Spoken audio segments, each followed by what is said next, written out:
Hi everyone, this is Dr. V. I'm here talking about the endocrine system, which is a very important system.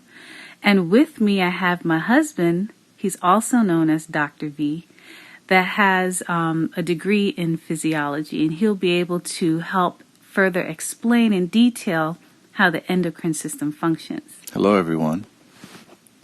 All right, so this slide here looks like a mass chaos. You see all these words on the screen. But what it's really pointing to is the endocrine system. You see, endocrine system is right at the center of it. All right, so here is showing you some of the organs that are present in the endocrine system, like the thymus glands. We have like the ovaries. We have like the thyroid. We have the adrenal glands. Just some examples here. We have some that are male-based hormones that will be here, some that are women-based hormones. Now, hormones, they actually are chemical talks. They're signals, and we'll talk a little bit more about that later. But sometimes things can go wrong with the endocrine system. You have some kind of disruption, some kind of imbalance. And when that happens, it can have not so nice consequences on the body. So Dr. V, do you have anything to explain on how the endocrine system is so intricately part of the body in regulation? Well, all the organ systems kind of work together to maintain homeostasis. But interestingly, there are two that are really critical to basically coordinate activities. And the two would be the endocrine system, and the other would be the nervous system. So the endocrine system is really critical in making sure that the body functions on a normal level. Okay. So that's something that we're going to expand on a little bit later on in this video. Okay, so the nervous system is important, and we said the endocrine system is important. And so when we talk about how the endocrine system has its effects, we have to talk about what mechanisms are used in terms of secretion of the substances that the system uses. When we look at the endocrine functionality, the endocrine system releases hormones into the bloodstream, which then goes and travels throughout the system until it reaches its intended target. Now, there's another way of secretion as well, and this is considered an exocrine functionality, where you have chemicals produced by these glands and they're released in an exocrine functionality outside of the cell themselves for functionality. Okay, so to recap, we have two mechanisms of secretion. We have the endocrine mechanism and the exocrine mechanism. But in this PowerPoint, which one are we more focusing on? We're going to focus more on the endocrine. Okay. Okay, now let's talk about hormones. Okay, the hormones generally are chemicals that are released by the endocrine gland. And what they do is find a target. And how that works is that hormones generally are ligands. We'll explain that in a second. Particularly the protein hormones, which we can see right here. Now, protein hormones, they require receptors. And there will be a video out talking about cell membrane and cell membrane receptors. So if you're not quite sure how these type of membrane proteins work, please go ahead and take a look at that video. But protein hormones are ligands. That means it is requiring some kind of receptor to bind to. Okay, so the steroid-based hormones, they too use receptors, but the location of the receptors are a little bit different than that we see of the protein hormones. So Dr. V, what is an example of a protein hormone? An example of a protein hormone would probably be something like insulin. And this is something where insulin finds its receptor on the cell surface membrane and triggers glucose uptake. Okay, that's a very important hormone because we know if there's anything wrong with the receptor or the production of the hormones itself, then diabetes can manifest. All right, so let's talk a little bit more about the other hormone, the steroid hormone. All right, so the steroid hormones, why is this a little bit different regarding how signals can be made? So if we talk about protein hormones, we said that they bind to their receptors on the cell surface. And they fit together almost like a lock and key. So a ligand would be basically the key, and the receptor would be the lock. And this whole system is on the cell surface membrane. In contrast, steroid hormones, because they're lipophilic, that means they like fat, they can pass directly through the membrane, and their receptors are found internally. All right, so they still bind to receptors to trigger events downstream, but they go about it in two different ways. Okay, can you give me an example of a steroid hormone that's found in our body? Sure. So cortisol is a very common steroid hormone that we know it as the stress hormone. And so it's produced and secreted with different types of stimuli. It could be mental, physical, emotional. All these types of stressors will cause an increased secretion. So this is why people say if your life is full of stress, you can tend to have effects that we'll get into later that cortisol can cause. Very interesting. Also, I believe the sex hormones are also steroid-based, right? Like testosterone, which will be discussed a little bit later. All right, so let's talk about what actually secretes the hormone. And what secretes the hormones are called endocrine glands. Now, endocrine glands, how they're actually distributed through the body is actually a little bit different than how the other systems of the body are put together. Because a lot of the times, these organs belong to another system. Endocrine glands, they secrete. So let's take a look here, for example. The pineal gland, which is found within the brain, they secrete a hormone that allows sleep, and that hormone is called melatonin. So, if people are having problems sleeping, they can go and purchase maybe some natural sleep aids that has melatonin in it. But generally, the pineal gland is a major endocrine gland. Now, to mention here, these are not all the endocrine glands; these are just some. We also have the thymus, which fits along. It's a lymphoid organ found in the lymphatic system / immune system. However, it does produce a hormone called thymosin that helps in the production of T cells. Now, the pancreas plays dual function. It's an accessory gland found in the digestive system, but it also secretes enzymes. And then we have the sex organs, the gonads, which includes the ovaries and testes. They produce sex hormones, including estrogen and testosterone. And the ovaries can produce some other things as well. The adrenal glands, now the adrenal glands are really important, and I'm just going to turn that to Dr. V really quickly to talk about which hormones are secreted from the adrenal glands and how they impact the body. Well, the adrenal gland is somewhat of a mixed bag because it has different layers. So the adrenal gland, you have one on each kidney, and it has, a fat pad surrounding each gland. It has two different sections. The outer layer is called the cortex, and the inner layer is called the medulla.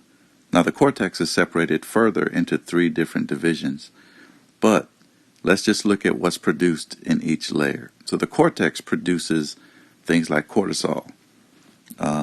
It also produces things like mineralocorticoids. An example of that would be aldosterone. And we said cortisol is a stress hormone. Aldosterone is also a hormone that maintains sodium balance. Inside the medulla, we now have epinephrine and norepinephrine being produced there. So it's a pretty important hormone that also works very closely with the nervous system, as you can tell, because of the medulla and how the epinephrine and norepinephrine are being secreted. Yeah, it's very interesting because there are actually disorders of the body that are impacted by dysregulation of the adrenal glands and the production of the hormones, which I'll give an example of that later. The thyroid gland, now that one is a gland of major importance. Can you talk on thyroid and how it impacts the body? Yeah, so the thyroid gland, its hormones are critical for anything that deals with metabolism. So as you know, all cells carry out metabolic processes. And so without thyroid hormones, any metabolic pathway would be hindered. A side result of metabolism is heat production. And so typically the thyroid hormones generate as a side effect body heat. And so when we talk about, let's say you didn't have enough thyroid hormones, that person would be cold all the time. In contrast, if they have too much thyroid hormones, they would be very hot. And so the hormones themselves are known as T3 and T4. Now, the pituitary gland is considered a master gland, and we're going to talk about that on the next slide. Okay, so we see here that we have the hypothalamus, which is known as the controlling center, and we also have the pituitary, which is called the master gland. And to be honest with you, I consider both of them masters. The hypothalamus is just not called the master gland because it's not really a gland. It's actually an extension of the brain. And so what happens with both of these and why they're considered masters is that they basically create an environment where all the hormones now are going to be stimulated. These are known as tropic hormones. And tropic hormones are hormones that stimulate the secretion of other hormones.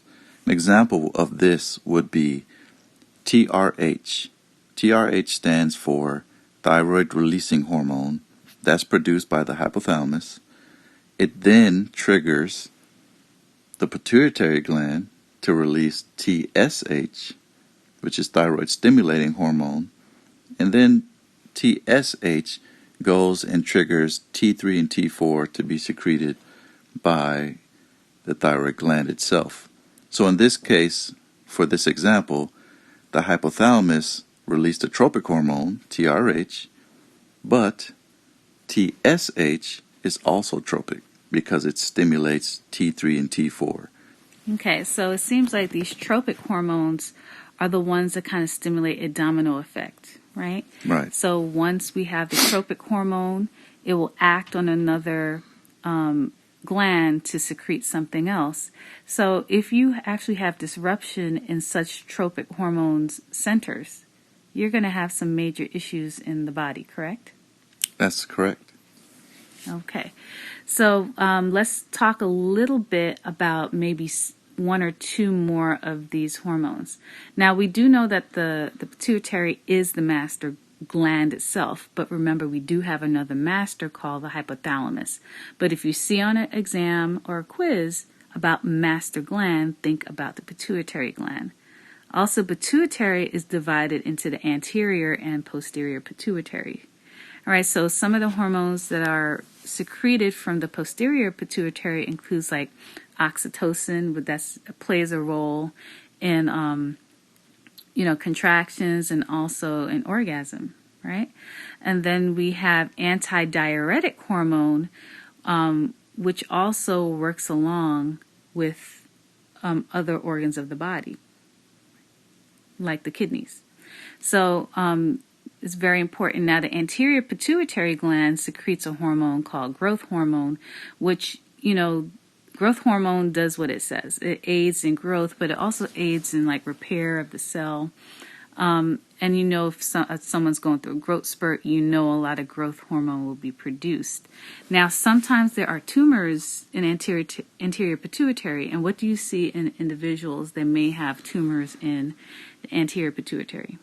A tumor in general can either cause underproduction or overproduction of the secretion of many hormones. And what you see, especially with the pituitary, is that hormones that are secreted are exaggerated when you have a tumor there. So something like growth hormone, because you have a pituitary tumor, you can have an overproduction of growth hormone, which leads to gigantism or acromegaly. Okay. Very important, very interesting to hear about that, because they will continue to grow and grow and grow because the epiphyseal plate will never stop, won't get sealed. All right, so other two that I just want to talk about really quickly here at the anterior pituitary is the follicle stimulating hormone, luteinizing hormone, and prolactin. Those are very important hormones that play a role in sperm production and egg production. The reason why I'm talking about this, because when I start talking about a disorder later on called Pecos, I'm going to mention those hormones again: follicle stimulating hormone and luteinizing hormone. Now, if a woman is lactating, producing milk, like let's say she gave birth, prolactin will be at a higher level because that plays a role in milk production. We're going to talk a little bit about how hormones play a role in feedback mechanisms. And to talk about that, we're going to put the thyroid system right at the center, because we have discussed thyroid hormones before, like the T3 and T4. And we have a video, if you haven't seen the video on homeostasis and the two feedback mechanisms, you need to watch it again, because the negative feedback loop is very critical at bringing the body back to its normal set point. So let's talk a little bit about the thyroid system and how negative feedback plays into it. Well, first thing to note, as we said earlier, is you have involvement of the two masters.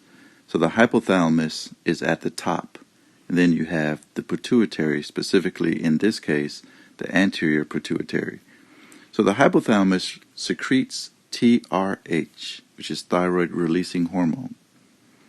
You then have that tropic hormone going to the pituitary and triggering the release of TSH, thyroid stimulating hormone.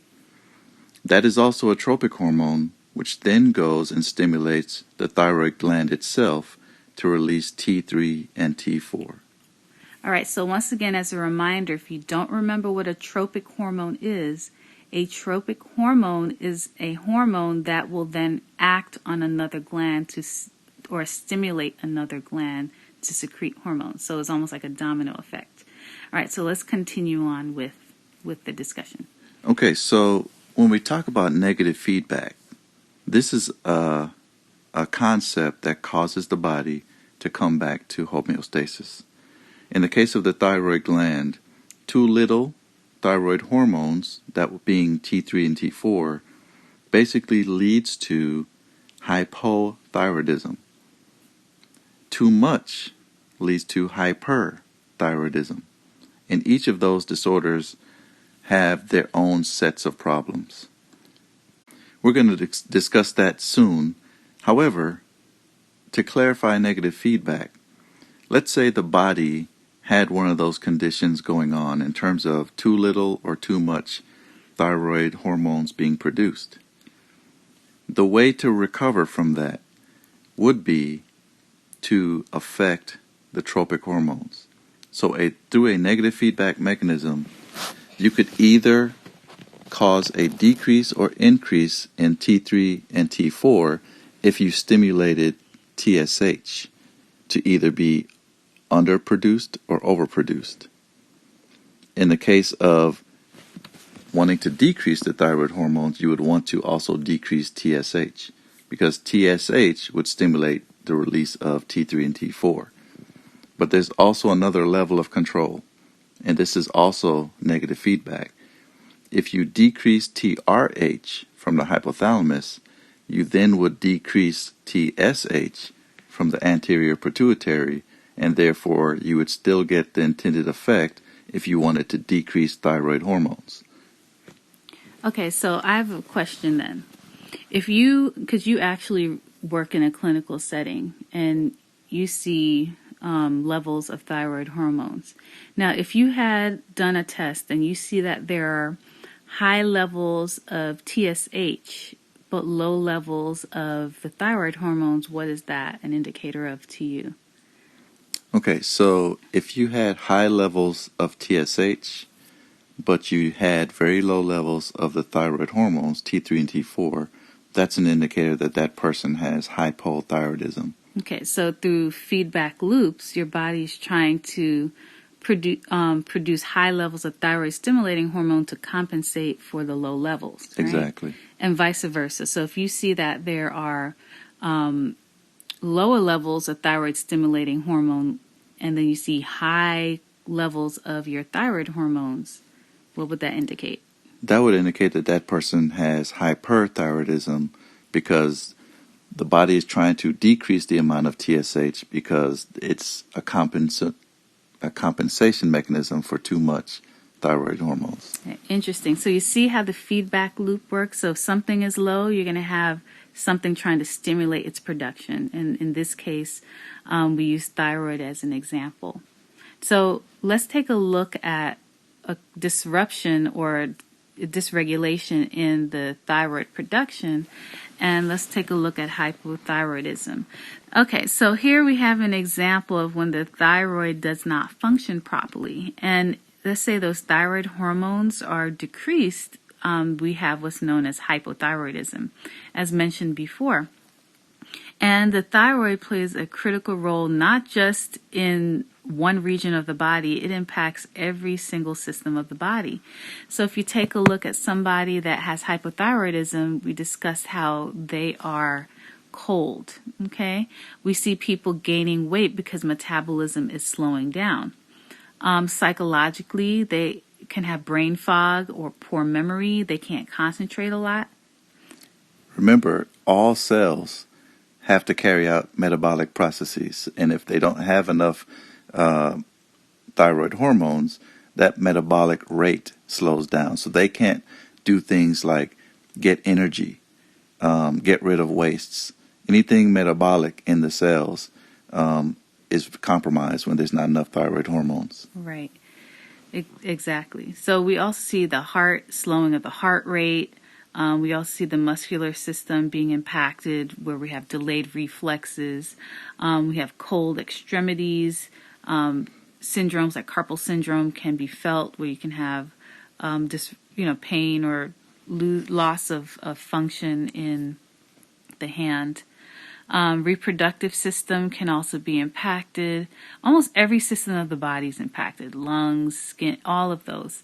So hypothyroidism, is a endocrine disorder.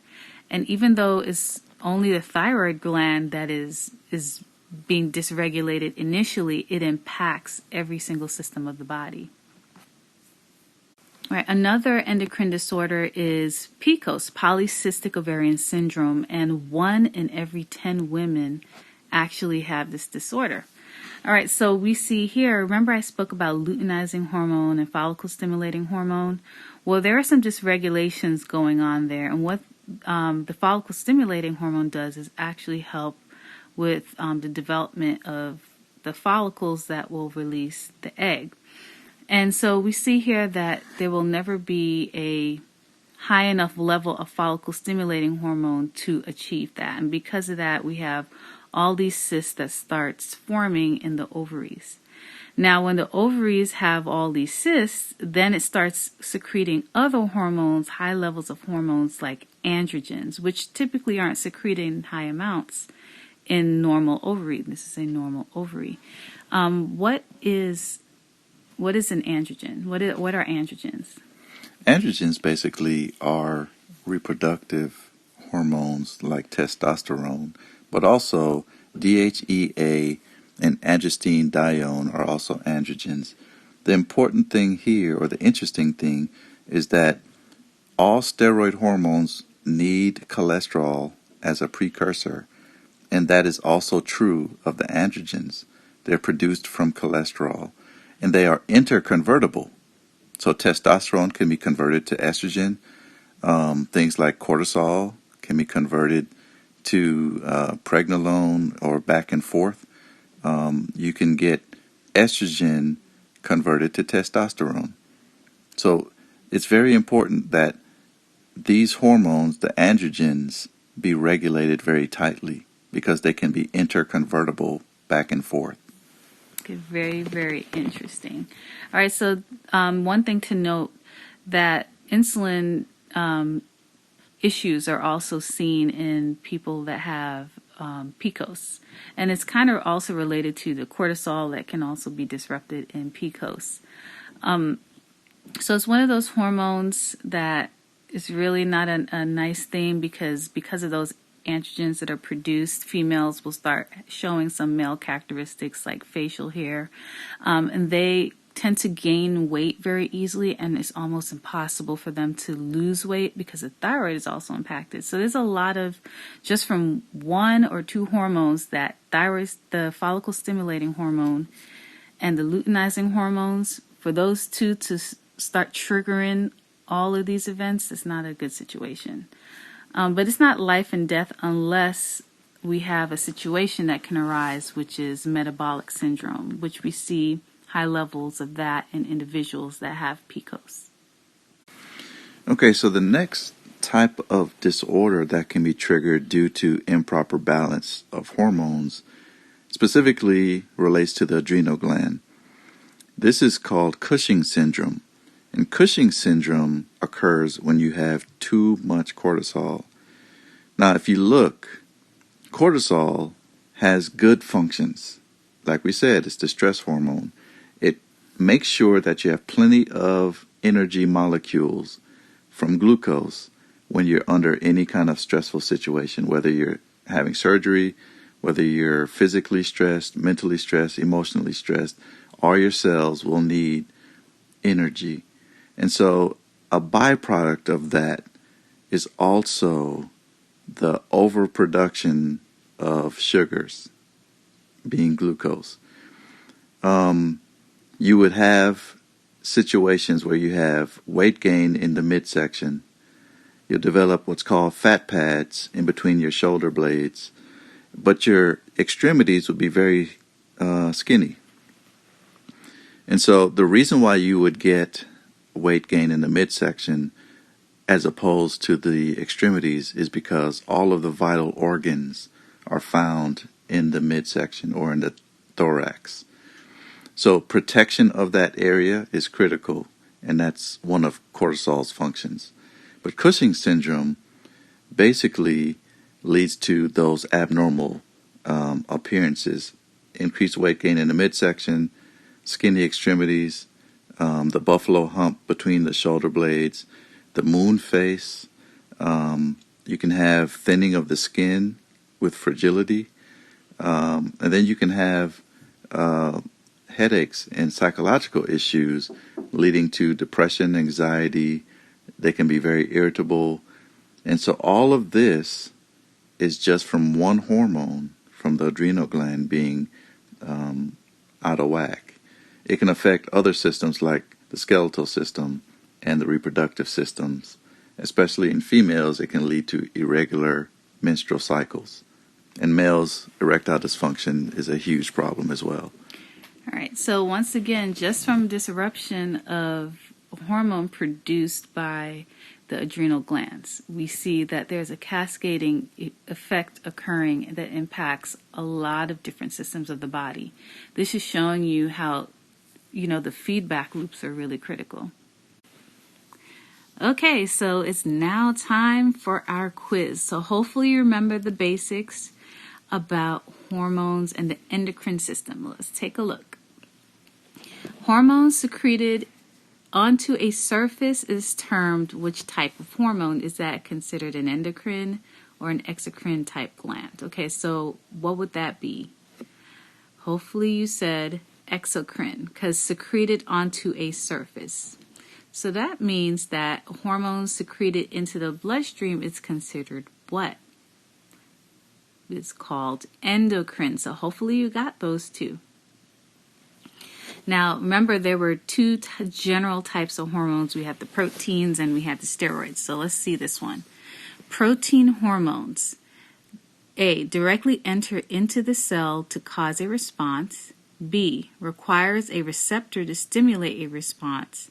C, requires no receptor and does not interact with the cell. What is an accurate statement for protein hormones? Hopefully you picked B. Requires a receptor to stimulate a response. Remember, protein hormones are ligands that will dock to a receptor on the surface of the cell. Next one, steroid hormones. Which one is it? Do they directly enter into the cell to cause a response? Do they require a receptor to stimulate a response? Requires no receptor and does not interact with the cell. It directly enters into the cell to cause a response. Now, when it gets into the cell, it goes into the nucleus, and generally there are receptors present for it, but the receptors are not found on the surface of the cell. And remember, the membrane is a lipid, so that's why steroids, which are lipids, can directly pass through. Which gland is considered the master gland? Okay, so we have thyroid gland, pituitary gland, pancreas, ovaries, and adrenal glands. Now we know all of these are endocrine glands, but which one is the master gland? I'm hoping you picked B, which is pituitary gland. Remember, there are two masters. There's the hypothalamus and then there's the pituitary gland, but I'm asking about gland. And the only gland here that is a master is the pituitary gland. An endocrine disorder of the adrenal gland is, so we discussed one. So which one? Hypothyroidism, Pecos, hyperthyroidism, Cushing's disease, diabetes. Which one is a disorder of the adrenal gland? So remember, the adrenal gland produces cortisol amongst other hormones, and we discussed that. So hopefully you picked Cushing's disease. Next question. A metabolic endocrine disorder of the ovaries is it hypothyroidism, Pecos, hyperthyroidism, Cushing's disease, or diabetes? That would be Pecos. That stands for polycystic ovarian syndrome. So hopefully you got 100%. If you did not, I understand a lot of students have issues with the endocrine system. That is a very complicated system to understand. So that's why we try to pull into here the major concepts or the essential concepts that you need to understand about the endocrine system. There are a lot of hormones involved, a lot of hormones regulating other hormones. And so if you still don't understand the general about the endocrine system, please go back and watch this video again. Please let us know in the comments how you did on the quiz and if you understood the basics about the endocrine system. Please make sure that if you want to get some more videos or notifications when we put out new videos, please hit that bell button so you can get the update.